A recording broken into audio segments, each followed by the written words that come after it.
আশ্চর্য, যখন তখন ডাকলে এভাবে আসা যায়? এদিকে রান্না, ওপাশে দোকান, কোথায় গেল পূজাটা?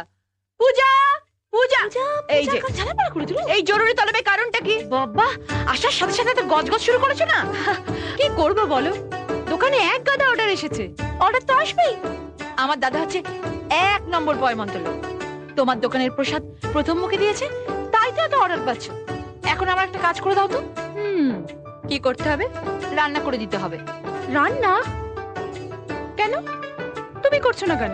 আচ্ছা, তুমি কি গো, একটা মেয়ে মানুষ হয়ে বোঝো না কখন মেয়েদের হেসেলে ঢুকতে নেই?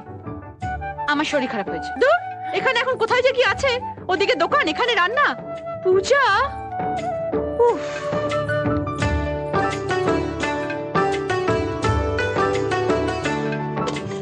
সবকিছু ঠিকঠাক করে দেখে নাও ম্যাডাম, সারা জীবন তো এখানেই রান্না করতে হবে। কি বিড়বিড় করে বলছো বলো তো? কিছু না। পাগল একটা।